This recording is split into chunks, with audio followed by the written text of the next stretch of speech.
தமிழ் ஜனம் நேயர்களுக்கு வணக்கம். இன்னைக்கு ஒரு முக்கியமான விஷயத்தை பத்தி நம்ம பார்க்க போறோம். IC-814 அப்படிங்கிற ஒரு ஹிந்தி வெப் சீரிஸ் தான் இன்னைக்கு டாக் ஆஃப் த கண்ட்ரி. என்ன காரணம்? ஏன் அந்த IC-814 அப்படிங்கிறது இன்னைக்கு நாடு முழுக்க ஒரு பெரிய சர்ச்சையா கிளம்பி இருக்கு? வாங்க பார்க்கலாம். IC-814 அப்படிங்கிறது நெட்ஃபிளிக்ஸ்ல ரீசெண்டா ரிலீஸ் ஆன ஒரு வெப் சீரிஸ். 1999ஆம் ஆண்டு நேபாள்ல இருந்து நியூ டெல்லிக்கு நடுவுல இயங்கிட்டு இருந்த ஒரு ஃபிளைட் சர்வீஸ் தான் இந்தியன் ஏர்லைன்ஸ் 814.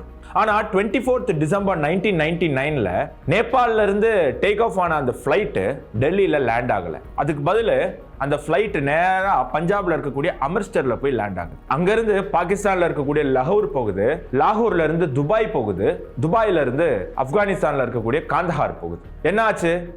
ஃபிளைட்டுக்குள்ள 5 டெரரிஸ்ட் பேசஞ்சர் மாதிரி நுழைஞ்சு அந்த ஃபிளைட்டை ஹைஜாக் பண்ணி அதை ஆப்கானிஸ்தானுக்கு கடத்திட்டு போயிட்டாங்க. இந்த மாதிரி ஹைஜாக் எல்லாம் எதுக்கு பண்ணுவாங்க? கண்டிப்பா அவங்களுக்கு ஏதாவது ஒரு தேவை இருக்கும். எஸ், அந்த டெரரிஸ்டுக்கும் ஒரு தேவை இருந்தது. என்ன அப்படின்னு சொன்னா, இந்தியன் ஜெயில இருந்த 3 முக்கியமான பாகிஸ்தான் டெரரிஸ்ட ரிலீஸ் பண்ணணும் அப்படிங்கிறது அவங்களுடைய டிமாண்ட். இல்லனா அந்த ஃபிளைட்ல இருந்த 170 பேர் பேசஞ்சரை கொன்னுடுவோம் அப்படின்னு மிரட்டினாங்க. இந்தியன் கவர்மெண்ட்டுக்கு வேற வழி தெரியல.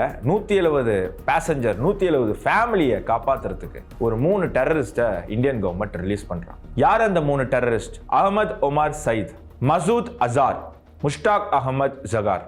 ஆனா அன்பார்ச்சுனேட்லி இந்தியாவில் அதுக்கப்புறம் நடந்த எல்லா டெரரிஸ்ட் அட்டாக்கினுடைய பின்னாடி இருக்கக்கூடிய மாஸ்டர் மைண்ட் இவங்க தான். இன்க்ளூடிங் இந்தியன் பார்லிமெண்ட் அட்டாக், 2008 மும்பையில் நடந்த டெரர் அட்டாக், புல்வாமா போன்ற பல டெரரிஸ்ட் அட்டாக்கினுடைய மாஸ்டர் மைண்ட் இந்த 3 பேர் தான். பட் அன்பார்ச்சுனேட்லி அன்னைக்கு கவர்மெண்ட்டுக்கு வேற வழி இல்லை, இவங்களை ரிலீஸ் பண்ண வேண்டியதாக இருந்தது. ஏன்னா பாகிஸ்தான் கவர்மெண்ட் இந்த டெரரிஸ்ட்டை சப்போர்ட் பண்ணாங்க, அவங்களுக்கான பேக்கிங் கொடுத்தாங்க. சரி, இப்போ அதனால என்ன பிரச்சனை அப்படின்னு தானே கேட்குறீங்க.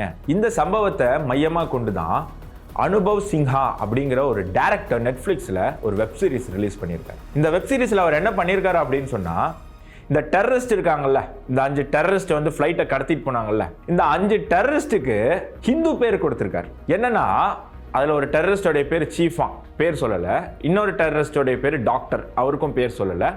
இன்னொரு டெரரிஸ்டுக்கு பட்ட பேர் பர்கர். ஓகேவா? இந்த 3மே விட்டுடுவோம்.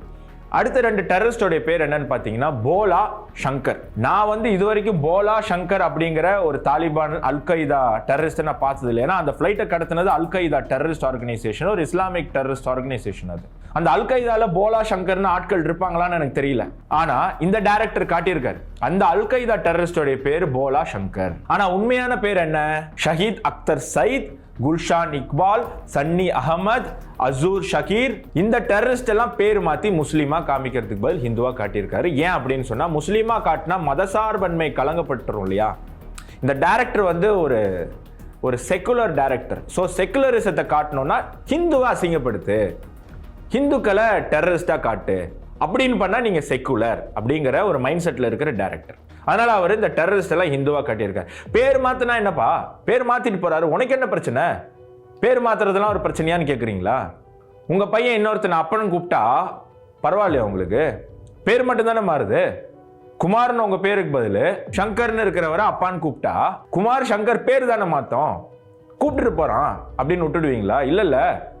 அப்போ பேர் மட்டும் கிடையாதுல்ல, அதுல வேற நிறைய விஷயம் இருக்கு இல்லையா. 20 வருஷம் கழிச்சு இந்த வெப் சீரிஸை பார்க்கக்கூடிய நம்ம நாட்டை சேர்ந்த அடுத்த தலைமுறை என்ன நினைப்பான்? இந்த ஃபிளைட்டை யாரு கடத்தினதா நினைப்பான்? பீகார்ல இருந்து ஒரு போலாவும் குஜராத்ல இருந்து ஒரு சங்கரும் இந்த ஃபிளைட்டை கடத்தினாங்கன்னு நினைப்பானா மாட்டானா? அப்போ பேர் மாற்றம் கிடையாது, இது ஒரு உண்மை சம்பவம்.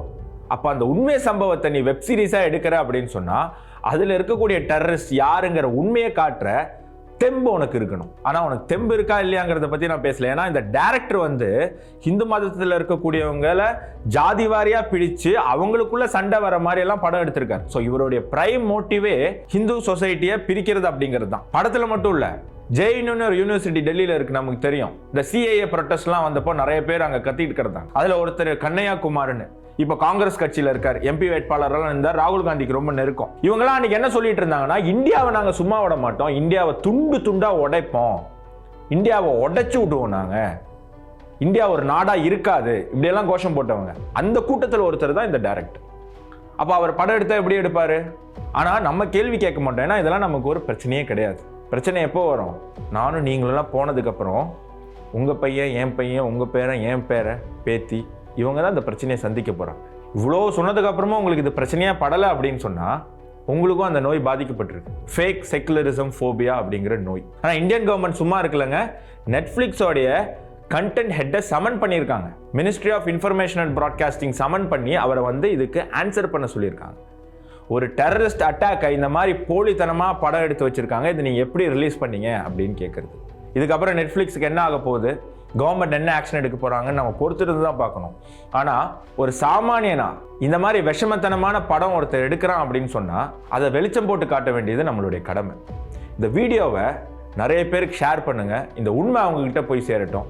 நெட்ஃப்ளிக்ஸில் இந்த மாதிரி ஏகப்பட்ட ஃபேக் இன்ஃபர்மேஷன் நிறைஞ்ச நிறைய படங்கள் இருக்குது. அது ஒவ்வொன்றா ஒவ்வொருத்தராக கண்டுபிடிச்சி மக்களுக்கு எடுத்து சொல்லுவோம். நன்றி, வணக்கம்.